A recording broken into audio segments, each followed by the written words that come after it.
When, बेटा हम यहाँ पे लास्ट लेक्चर में पढ़ चुके थे कि इलेक्ट्रॉन डेफिशिएंट मॉलिक्यूल्स जो होते हैं वो उनकी स्टेबिलिटी कम होती है। वे अपनी स्टेबिलिटी बढ़ाने के लिए हो सकता है कि आपस में ही जुड़ना शुरू हो जाए, और जब मॉलिक्यूल्स आपस में जुड़ते हैं तो इस प्रोसेस को हम पॉलीमराइजेशन कहते हैं, और जो जुड़ रहे होते हैं उनसे जो बनता है उसको पॉलीमर, और जो जुड़ रहे हैं उनको बोलते हैं मोनोमर। तो इस बात को मैं अलग से यहाँ पे लिख देता हूँ, आप थोड़ा सा ध्यान दें। मैंने आप लोगों को बताया था प्रीवियस वीडियो में, प्रीवियस लेक्चर में उस बात को, और आगे हम कुछ टर्म्स यूज करते हैं। अगर मान लो कोई मॉलिक्यूल ए है, अगर इसके एन मॉलिक्यूल आपस में जुड़ करके एक हो जाते हैं तो इस प्रोसेस को हम बोलते हैं पॉलीमराइजेशन। बेटा इस प्रोसेस को हम क्या बोलेंगे? पॉलीमराइजेशन। Very good. इस पॉलीमराइजेशन में मेरे बेटाओं जो जुड़ रहा है मॉलिक्यूल उसको बोलते हैं मोनोमर, जो जुड़ने के बाद बनता है उसको बोलते हैं पॉलीमर। इस पॉलीमर में अगर ये नंबर फिक्स हो जाए n, तो हम इनको फर्दर नेम दे सकते हैं। जैसे अगर n 2 है, मतलब 2 जुड़ के एक बना है, तो इस पॉलीमर को हम नाम देंगे डाइमर, 2 मिल गए। अगर n की वैल्यू 3 होती है, 3 जुड़ के एक बनाते हैं तो इसको हम बोलते हैं ट्राइमर। अगर 4 जुड़ के बनाते हैं तो टेट्रामर, एंड सो ऑन। कितने भी हो सकते हैं, बहुत सारे हो जाते हैं, नंबर बहुत ज्यादा हो जाती है तो पॉलीमर हम फिर से पॉलीमर बोल देते हैं। ओके बेटा हो, इतनी बात क्लियर हो गई? Yes sir. Very good. अब ये जो मॉलिक्यूल्स में पॉलीमराइजेशन जो हो रहा है, इनमें अगर ये मॉलिक्यूल मोनोमर जो है वो इलेक्ट्रॉन डेफिशिएंट है। कैसा है? Electron deficient. तो इस इलेक्ट्रॉन डेफिशिएंट मॉलिक्यूल में पॉलीमर बनने के पीछे की वजह या तो हो सकता है ब्रिज बॉन्ड। क्या हो सकता है बेटा? Bridge bond. या क्या हो सकता है कि if monomer has odd electron, अगर इस पे ऑड इलेक्ट्रॉन है, then these can form sigma bond with another monomer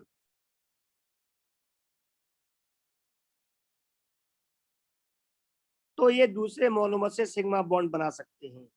to be stable, stable होने के लिए, ऑक्टेव पूरा करने के लिए। आप कहोगे सर कैसे, तो मैं इसके लिए एक एग्जांपल लेता हूं। मेरे बेटा अभी हमने प्रीवियस वीडियो में पढ़ा कि NO2 जो होता है इसमें एक और इलेक्ट्रॉन होता है ना बेटा? Yes sir. Very good. तो अब यहाँ पर क्या होगा कि दो NO2 के मॉलिक्यूल्स आपस में जुड़ जाएं।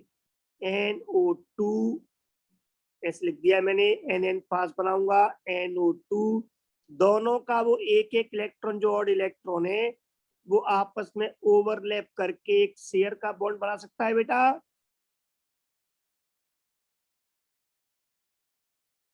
बोलो।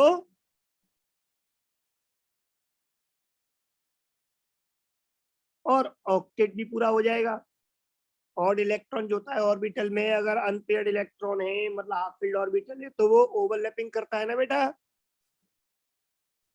तो आपने देखा कि NO2 के दो मॉलिक्यूल आपस में जुड़ जाएंगे, that is NO2 automatic N2O4 में चेंज हो जाता है, और अब ये हो गया स्टेबल, क्योंकि अब ऑक्टेट पूरा हो गया, है ना बेटा?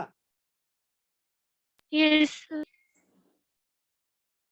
तो जो लेस स्टेबल था, जिसका ऑक्टेट पूरा नहीं था, अगर इसमें ऑड इलेक्ट्रॉन है तो वो क्या कर सकता है बेटा? वो उसका अपने जैसे ही दूसरे मॉलिक्यूल से जुड़ करके सिग्मा बॉन्ड बना करके वो ज्यादा स्टेबल हो सकता है। तो अगर आपसे पूछ ले NO2 डाइमर क्यों बनाता है, अब ये दो के मिलने से बना है, तो N2O4 को हम क्या बोल देंगे बेटा, डाइमर। क्या बोल देंगे, डाइमर मींस दो से मिलके एक बना है। Is that dimer. क्लियर? हाँ, तो अगर आपसे कोई पूछे NO2 डाइमर क्यों बनाता है, तो क्या जवाब होगा आपका कि NO2 मॉलिक्यूल में नाइट्रोजन पर ऑड इलेक्ट्रॉन होने की वजह से और ये खुद इलेक्ट्रॉन डेफिशिएंट है, कम स्टेबल होने की वजह से दो मॉलिक्यूल आपस में जुड़ करके मोर स्टेबल N2O4 बनाते हैं। ठीक है बेटा, हो दैट इज डाइमर बना लेते हैं। कोई दिक्कत?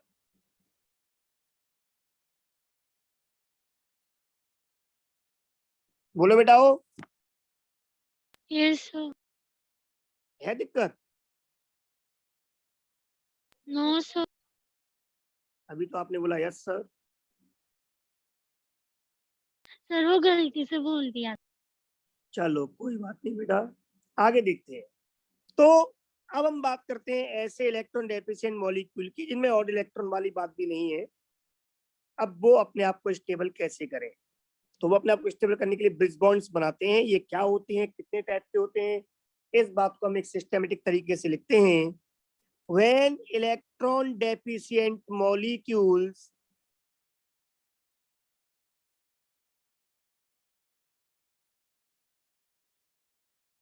अब बेटा प्योर कॉम्पिटिटिव पार्ट चल रहा है, थोड़ी मुश्किल बातें भी आएंगी, तो इन मुश्किल बातों का मतलब आपको और अच्छे से रिवाइज करना है, दिमाग में इन बातों को सेट करना है। ठीक है भाई, और मेहनत ज्यादा करनी पड़ेगी आपको, और डाउट्स आने पर और ज्यादा आपको मुझसे डिस्कस करने होंगे। When electron deficient molecules come closer to each other, मेरे बेटा एक दूसरे के नजदीक आने का मतलब क्या है, तो इसको दूसरी लैंग्वेज में हम लिख सकते हैं, that is in their liquid और सॉलिड स्टेट। अब बात समझ में आ गई बेटा? अगर Yes, मॉलिक्यूल दूर sir. दूर है, मॉलिक्यूल दूर दूर है, सेपरेट है, मतलब वो गैसियस स्टेट में, तब तो कुछ नहीं हो सकता। इलेक्ट्रॉन डेफिशिएंट मॉलिक्यूल जैसा है वैसा ही रहेगा, उसका कुछ नहीं हो सकता। वो कम स्टेबल है तो कम ही सही, लेकिन वो जैसा है वैसा ही बना रहेगा।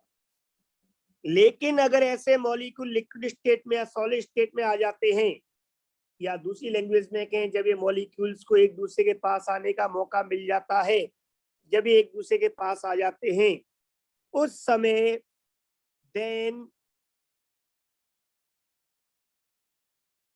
they increase their stability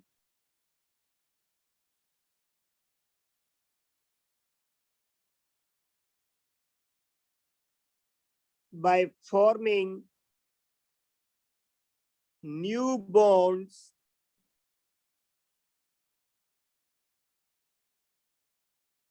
with each other।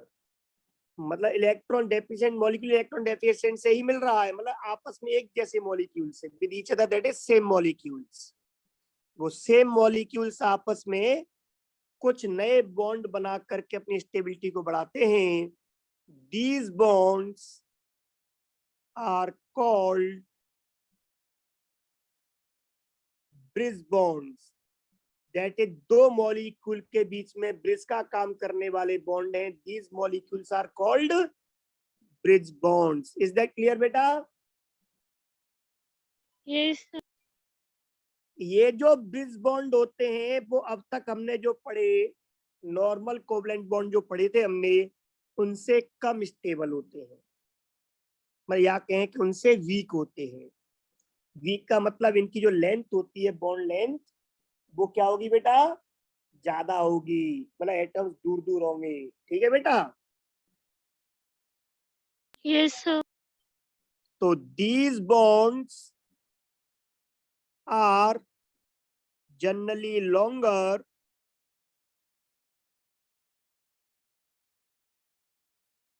than normal covalent bonds। जो शेयरिंग से नॉर्मल से बने थे, इक्वल शेयरिंग से,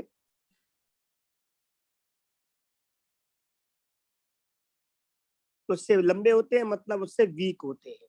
तो हम सिर्फ लॉन्गर वाली बात लिख लेते हैं, हमें वो तो पता ही है स्ट्रेंथ बॉन्ड की उतनी कम होती है, इतना बॉन्ड लंबा ज्यादा होता है। ये बॉन्ड बेटा दो तरह के होते हैं। These bonds are of two types. बेटा कितने टाइप के होते हैं bond?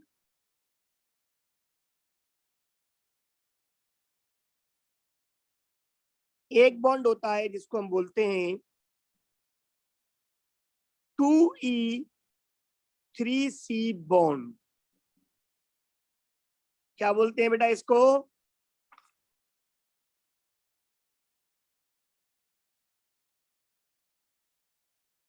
To E3C bond. Okay बेटा। Yes sir. और दूसरे बॉन्ड को हम बोलते हैं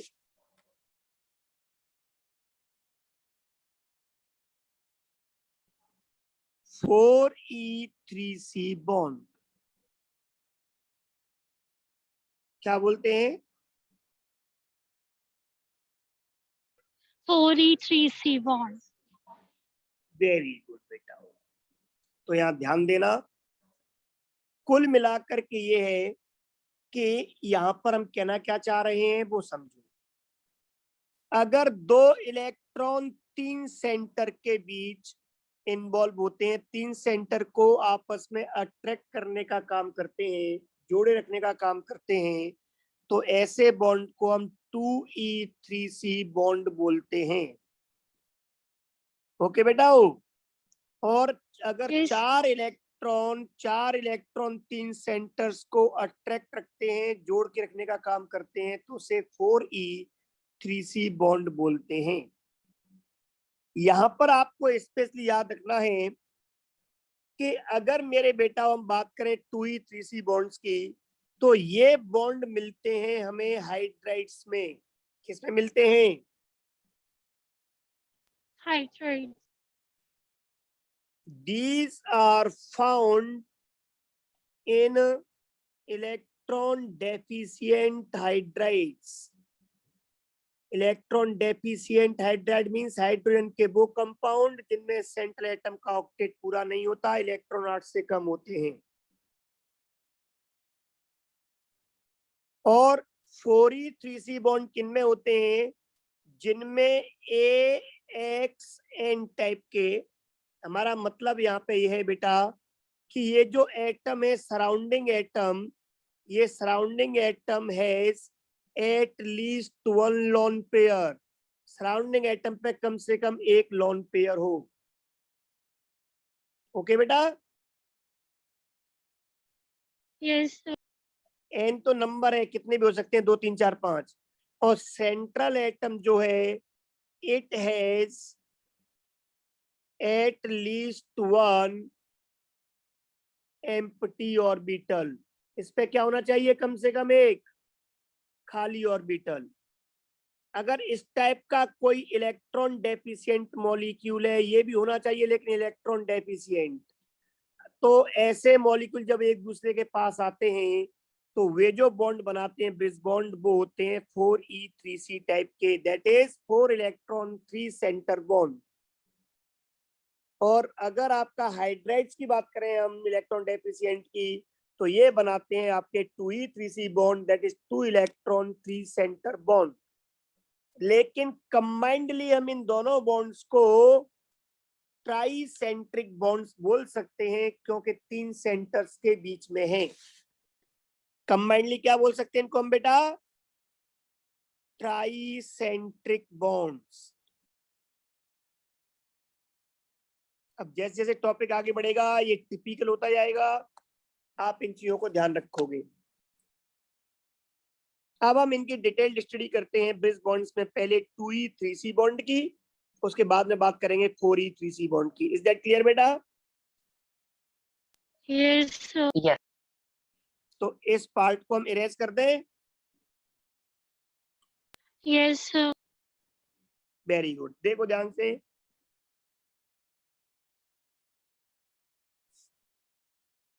पहले हम यहाँ पे बात करते हैं 2E3C बॉन्ड की।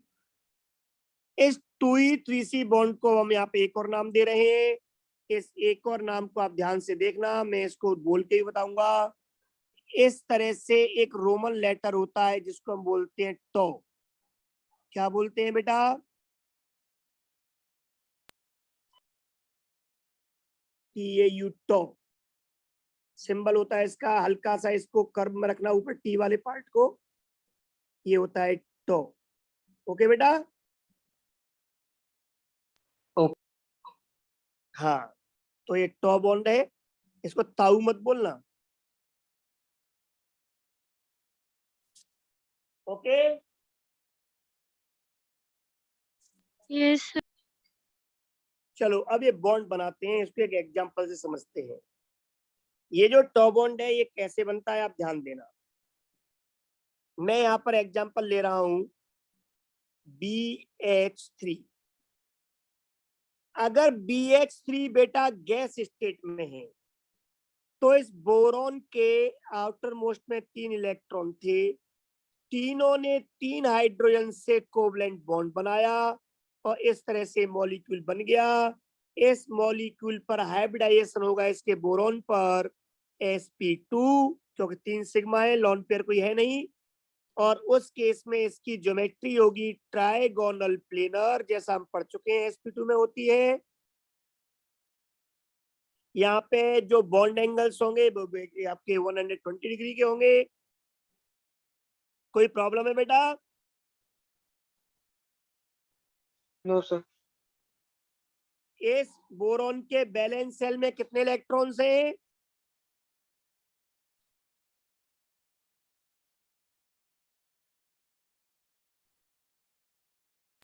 6 है ना बेटा? Yes, sir. एक bond pair, 2 bond pair, 3 bond pair है। एक बॉन्ड पेयर में 2 तो 3 बॉन्ड पेयर में 6 इलेक्ट्रॉन हो गए। तो बोरॉन के बैलेंस सेल में कितने इलेक्ट्रॉन्स हैं? 6 हैं। इसका मतलब ये इलेक्ट्रॉन डेफिशिएंट मॉलिक्यूल है। बट इलेक्ट्रॉन डेफिशिएंट मॉलिक्यूल अगर अकेले अकेले पड़े हैं, दूर दूर है, मतलब गैस स्टेट में है, तो इसकी हाइब्रिडाइजेशन स्टेट sp2 ही रहेगी। ज्योमेट्री मॉलिक्यूल की, दैट इज मॉलिक्यूल की शेप ट्रायंगुलर प्लेनर ही रहेगी और ये ऐसे ही एग्जिस्ट करेगा, नो प्रॉब्लम। ठीक है बेटा? वो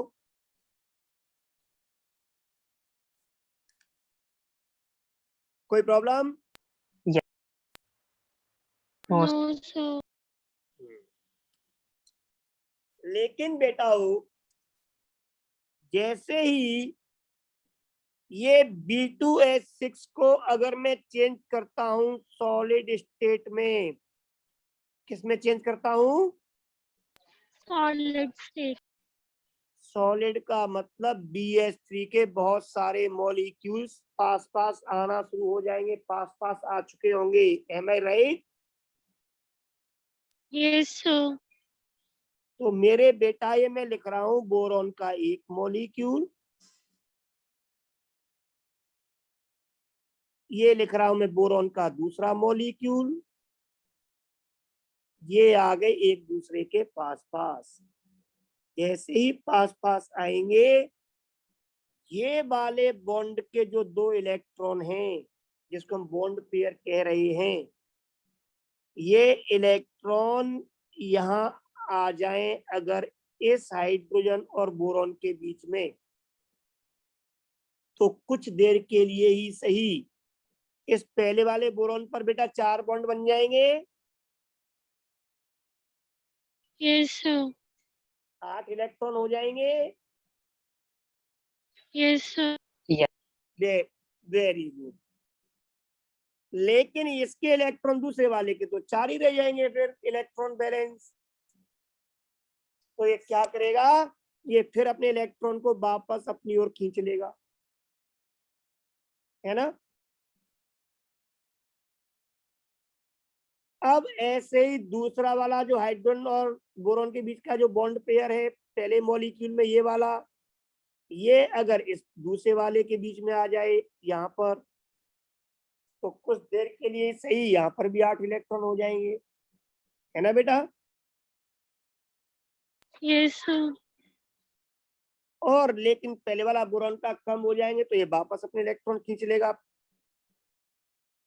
तो जब ये दो मॉलिक्यूल पास पास आते हैं तो ये जो दो इलेक्ट्रॉन है, ये वाले दो इलेक्ट्रॉन, ध्यान देना आप, ये दो इलेक्ट्रॉन 1 2 3 तीन एटम्स मतलब 3 सेंटर के बीच में अब ये घूमना शुरू हो जाते हैं, ये दो इलेक्ट्रॉन, कभी इधर कभी इधर, कभी इधर कभी इधर।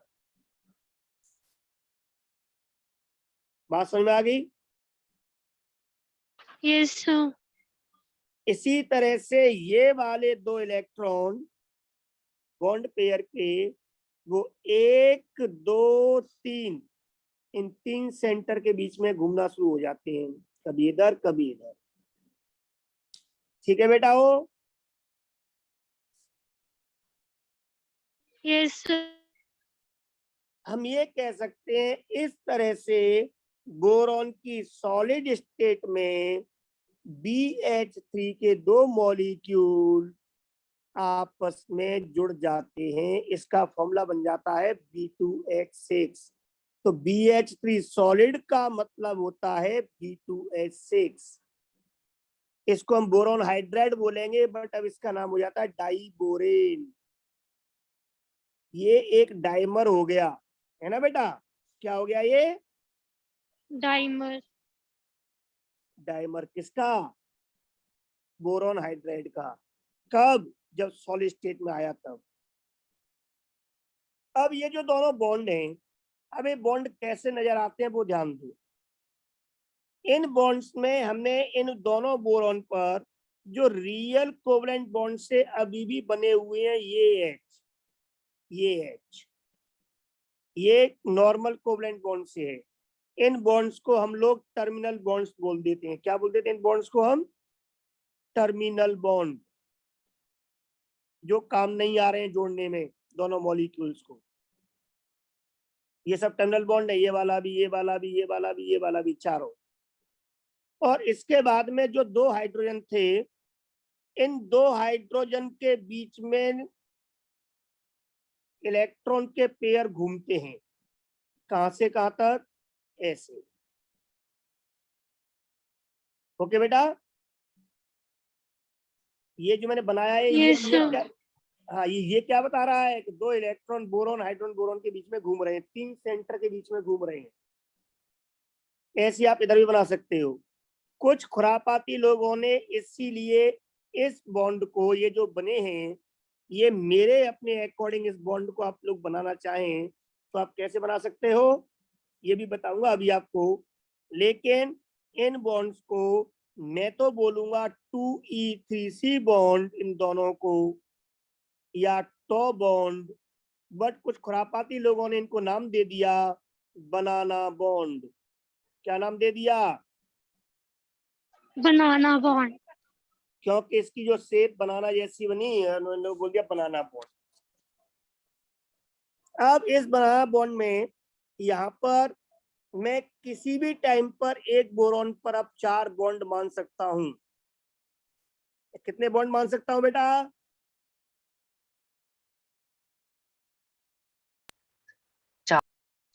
4। इसीलिए मेरे बेटाओ, इन 4 बॉन्ड्स की वजह से अब इन बोरॉन की जो हाइब्रिडाइजेशन स्टेट होगी वो मानी जाएगी sp3। तो अगर आप लोगों से ये पूछा जाए कि BH3 की गैस स्टेट में हाइब्रिडाइजेशन स्टेट क्या है, तो आपका आंसर होगा sp2। और अगर आपसे पूछा जाए कि BH3 की सॉलिड स्टेट में हाइब्रिडाइजेशन स्टेट क्या होगी, तो आपका आंसर होगा sp3। क्योंकि सॉलिड BH3 जो वो कह रहा है उसका मतलब हमें निकालना है कि B2H6 की बात कर रहा है। Is that clear? Yes, sir. आपको याद होगा मैंने बताया था sp3 हाइब्रिडाइजेशन में 2 वैलेंसी अगर हमारी तरफ होती है तो 2 वैलेंसी हमसे दूर होती हैं। वेज एंड डैश फॉर्मूला बनाया था हमने, याद है? Yes, sir. तो उस तरीके से अगर मैं इसको बनाना चाहूं इस मॉलिक्यूल को, तो मैं कैसे बनाऊंगा? आप ध्यान दें, मैं इसे अब ऐसे बना सकता हूं कि अगर बोरॉन पर ये 4 बॉन्ड मेरी तरफ हैं, ये वाले 2 बॉन्ड इस sp3 के मेरी तरफ हैं, तो मेरे बेटाओ ये इसके 2 बॉन्ड जो बन रहे हैं हाइड्रोजन से, वो मुझसे दूर अपोजिट डायरेक्शन में बनेंगे, है ना बेटा। अगर ये दोनों हाइड्रोजन दूर हैं तो ये इस, अगर ये दोनों दूर हैं तो इस हाइड्रोजन के लिए भी, इस बोरॉन के लिए भी दूरी होंगे।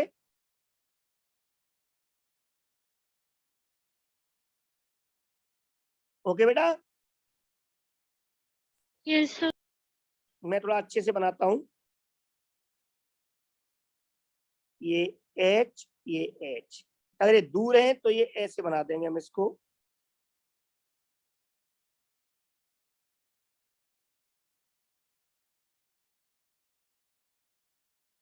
लाइन बड़ी होती जाती है। अब अगर ये इस बोरॉन के दोनों दूर हैं तो कन्फर्म है बाकी बचे हुए दोनों क्या होंगे, मेरी तरफ होंगे, है ना बेटा। Yes, sir. तो हम इन बॉन्ड्स को ऐसे भी बना सकते हैं। ये इसका 100% एक्चुअल रिप्रेजेंटेशन है। नॉर्मली हम इसको ऐसे ही लिख सकते थे, कैसे, कि इस बोरॉन पर 2 हाइड्रोजन जुड़े हुए हैं, ये 2 हाइड्रोजन जुड़े हुए हैं, बट आपको ये बताना पड़ेगा कि ये जो हाइड्रोजन हैं ये टर्मिनल बॉन्ड है। कौन से बॉन्ड है बेटा, ये टर्मिनल बॉन्ड का मतलब रियल कोवलेंट बॉन्ड से बने हैं, और ये जो बॉन्ड है ये ब्रिज बॉन्ड है। कौन से बॉन्ड है ये, Bridge bond. Bridge, bridge bond का मतलब है जो ब्रिज का काम कर रहे हैं, मतलब रियल कोवलेंट बॉन्ड नहीं है, ये 2E3C बॉन्ड है, ठीक है ना। अगर इस बॉन्ड की, ब्रिज बॉन्ड की लेंथ ए है और आपका टर्मिनल बॉन्ड की लेंथ बी है, तो यहाँ पर हम ये भी कह सकते हैं कि A will be more than B, मतलब बॉन्ड लेंथ जो होती है वो ब्रिज बॉन्ड की ज्यादा होती है, टर्मिनल बॉन्ड की कम होती है। ओके बेटा,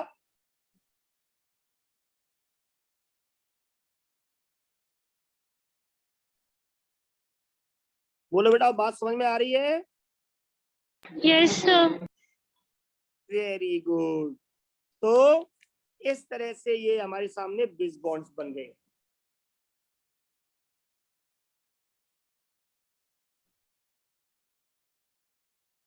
यहां तक कोई प्रॉब्लम,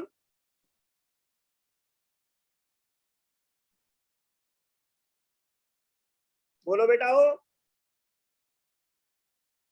Yes, sir. कोई प्रॉब्लम है? No, sir. हाँ वेरी गुड, ऐसे बोल, तो बार बार क्या बोल जाती है, yes sir, no sir. Sir actually मैं बाहर आई हुई हूँ तो कंफ्यूजन होती है। चलो कोई बात नहीं, अब तो क्लियर हो गया बस। Yes sir. चलो अब देखो, यहाँ पर इससे क्लियर हो गया, जब गैस स्टेट में होगा BH3 तो ये मॉलिक्यूल पूरा का पूरा मॉलिक्यूल कैसा होगा, प्लेनर मॉलिक्यूल, सारे एटम्स एक ही प्लेन में होंगे, है ना बेटा।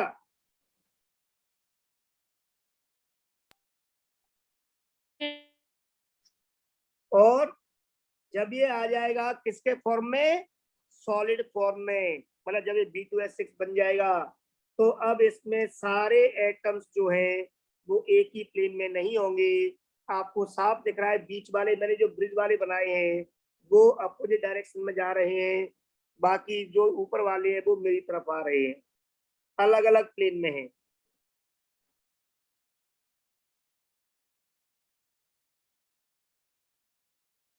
है ना बेटा।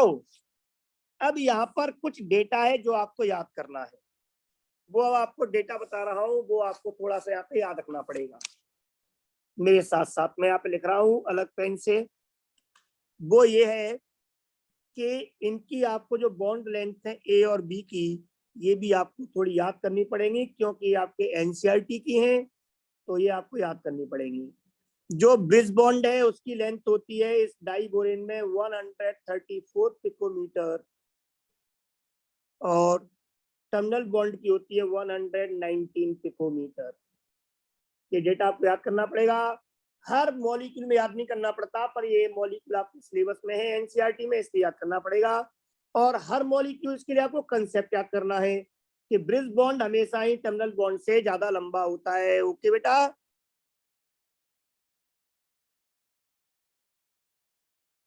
बात समझ में आ गई? Yes sir. Very good. ये बॉन्ड लंबे होने की वजह से बेटा इनके बीच के जो इलेक्ट्रॉन पेयर है वो दूर हो जाते हैं, इलेक्ट्रॉन की डेंसिटी कम होती है तो रिपल्शंस कम हो जाते हैं, तो ये बॉन्ड पास पास आ जाते हैं और ये बॉन्ड एंगल हो जाता है 97 डिग्री का केवल। ठीक है बेटा, और ये जो टर्मिनल बॉन्ड्स हैं इनके एज इट इज वही बॉन्ड पेयर हैं जहां होने चाहिए। इनका जो बॉन्ड एंगल है वो हो जाता है 121.5 डिग्री का। ये कुछ डेटा है, इन्हें आप लोगों को याद करना पड़ेगा। ओके बेटा,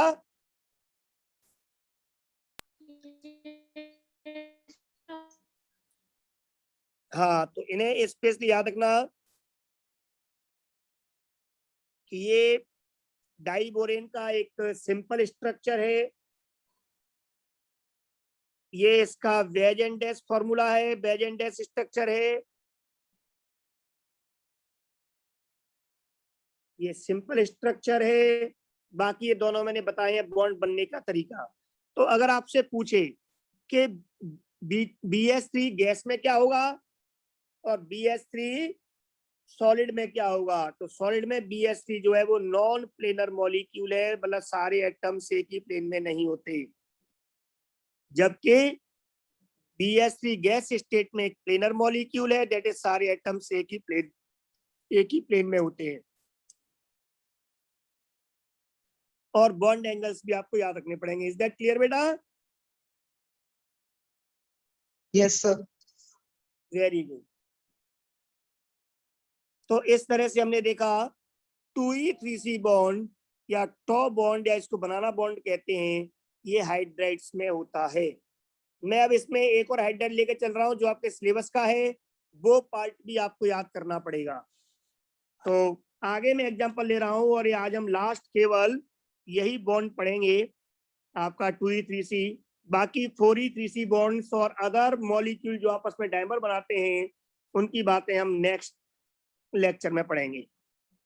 ओके बेटाओ, नेक्स्ट एग्जांपल हम देख रहे हैं यहाँ पे 2E3C बॉन्ड का, 2E3C बॉन्ड का नेक्स्ट एग्जांपल है BeH2। BeH2 अगर गैस स्टेट में है तो बेरिलियम के आउटर मोस्ट में कितने इलेक्ट्रॉन होते हैं बेटा? जल्दी बोलो।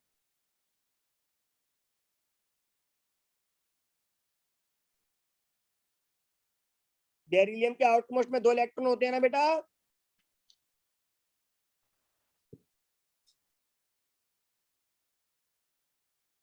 तो यहाँ पर बेरिलियम के आउटर मोस्ट में क्या होगा, केस बी पर 2 हाइड्रोजन जुड़ेंगे आपस में, 2 सिग्मा बॉन्ड, कोई लॉन पेयर नहीं, sp हाइब्रिडाइजेशन होगा और इसकी ज्योमेट्री होगी लीनियर। बॉन्ड एंगल भी आप यहाँ पे कह सकते हो लीनियर में 180 डिग्री अगर ये गैस स्टेट में है तो।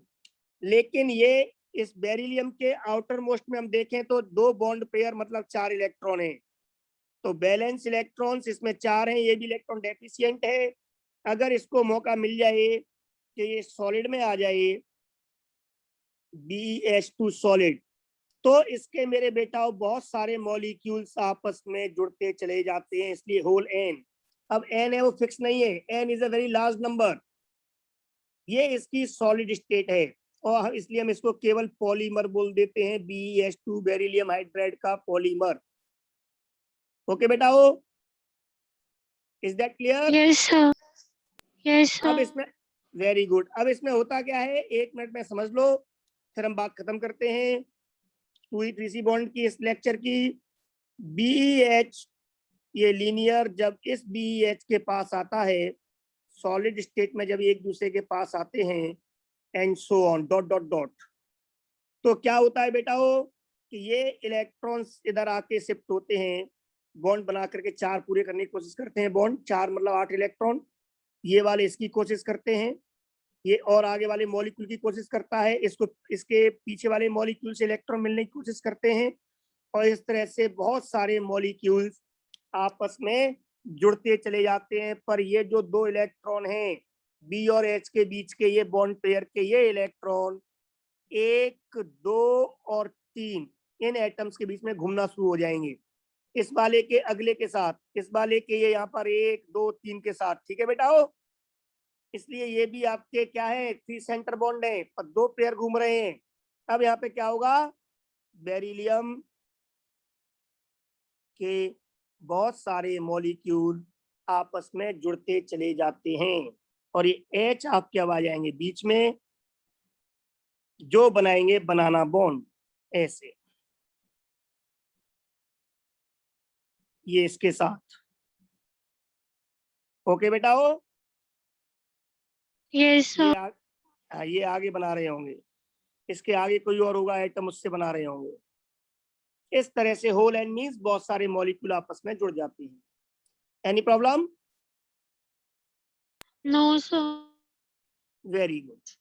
तो ये स्पेशली आप याद रखें, और ये स्ट्रक्चर्स को आप नॉर्मली बना सकते हो कि बी इस तरह से। कोई प्रॉब्लम हो किसी को तो पूछ सकता है, बाकी इसके ऊपर क्वेश्चंस आपसे हम नेक्स्ट क्लास में पूछेंगे। तब तक के लिए bye bye, take care. Thank you sir. Okay बेटा।